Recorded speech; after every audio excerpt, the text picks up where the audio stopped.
जी बिस्मिल्लाहिर्रहमानिर्रहीम। जी स्टूडेंट्स, आज हम एक्सरसाइज 1.3 को स्टार्ट करेंगे, लेकिन उससे पहले आपके पास कुछ जो चीज़ें हैं इंपॉर्टेंट जो हम डिस्कस करने लगे हैं। Theorem on limit of the functions के लिमिट की फंक्शन लिमिट जो हम किसी फंक्शन लेते हैं ना, उसकी जो लिमिट अप्लाई करते हैं। कुछ थ्योरम्स हैं जिसको हमारे लिए वो समझना उस चीज़ को बहुत अहम और इम्पॉर्टेंट है। तो सबसे पहले मैं स्टार्ट करूँगा थ्योरम्स के वाले से, बताऊँगा कि थ्योरम्स में किस तरह इसको इम्पोर्टेंस है। फर्स्ट हमारे पास ये है कि लेट करेंगे एफ़ और जी हमारे पास कोई दो फंक्शन हैं फॉर विच अगर हम उसकी लिमिट अप्लाई करते हैं कि limit F of X is equal to L है। इट मीन्स डैट ये हो सकता है एक्स अप्रोचेस टू, अगर इसको हम ए कह देते हैं, limit x approaches to A already given है, F of X is equal to L है। और next limit x approaches to A ji of X हमारे पास क्या है, वो एम है।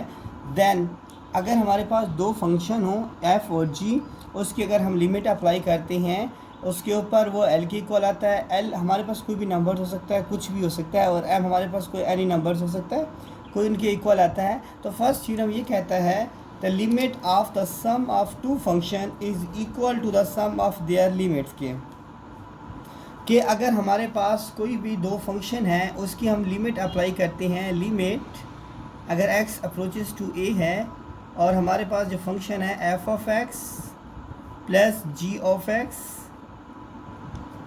है, तो हम इनको सेपरेट लिख सकते हैं कि limit x approaches to a f of x plus limit x approaches to a g of x के हैं। और ये लिमिट हमने अप्लाई किया था, ये क्या हो एल के बराबर है, ये प्लस एम के इक्वल होता है। फर्स्ट थ्योरम ये स्टेट कहता है कि अगर हमारे पास दो फंक्शन हैं उनकी अगर लिमिट ले लेते हैं तो वो उसकी जो लिमिट हम सेपरेट लें, उनकी जो लिमिट की क्या होगा, आपस में सम के इक्वल होती हैं। डायरेक्ट मतलब ये है कि अगर डायरेक्ट अप्लाई नहीं करना, सेपरेट लेना है कि लिमिट एफ ऑफ एक्स अलहदा फिर लिमिट जी ऑफ एक्स अलहदा लेकर फिर भी वो इसके इक्वल होता है। नेक्स्ट थ्योरम नंबर 2 हमें ये स्टेट करता है, डिफाइन करता है कि limit of two function is equal to the difference of their limits.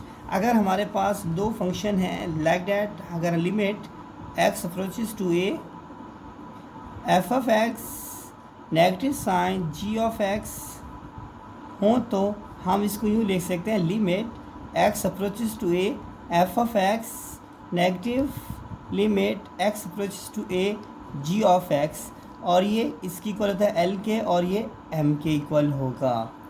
Is it clear कि अगर हमारे पास दो फंक्शन हैं वो आपस में डिफरेंस इनका आ रहा है तो हम उनको सेपरेट इसके लिख सकते हैं, क्योंकि 1.3 एक्सरसाइज में पहले क्वेश्चन नंबर 1 में हमें ये इस्तेमाल करना कंपलसरी है। उसके बाद हम नेक्स्ट की बात करेंगे।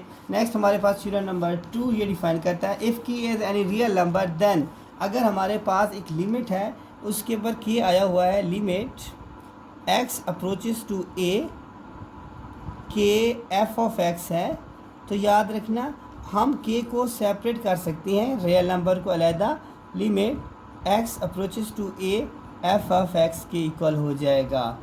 यानी कि अगर k हमारे पास कोई भी रियल नंबर है, हम उस फंक्शन के साथ वो प्रोडक्ट हो रहा है, तो हम उनको क्या कर सकते हैं, सेपरेट ले सकते हैं। सिमिलरली आपके पास नेक्स्ट है the limit of the product of any two function is equal to product of their limits, कि अगर हमारे पास दो फंक्शन हो उनकी अगर हम लिमिट लेते हैं और प्रोडक्ट फॉर्म में हैं तो वो उनकी इस तरह इक्वल होगा limit x approaches to A F of x multiplied by g of x हो, तो इनको हम यूँ लिख सकते हैं limit x approaches to A F of x और साथ प्रोडक्ट का साइन डॉट लगा दिया, product limit x approaches to A ji of x की इक्वल हो जाएगा। ये एल का था और मल्टीप्लाइड बाय ये एम के इक्वल था, हो गया।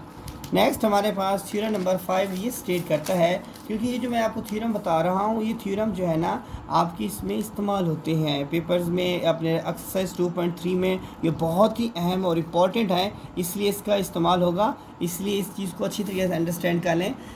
थ्योरम नंबर 5 स्टेट करता है the limit of quotient of the function is equal to the quotient of their limits provided the limit of the denominator is non zero. एक question statement कहेगा denominator क्या होने का लिमिट अप्लाई कर रहे हैं, डिनोमिनेटर नॉन जीरो होना, ये कंडीशंस है। लाइक दैट अगर हमारे पास एक फंक्शन है limit x approaches to A F of x over g of x हो, तो हम उनको इस तरह लिख सकते हैं कि limit x approaches to A F of x over limit x approaches to A ji of x, और ये लिमिट अप्लाई करेंगे ये एल और एम के इक्वल हो जाएगा।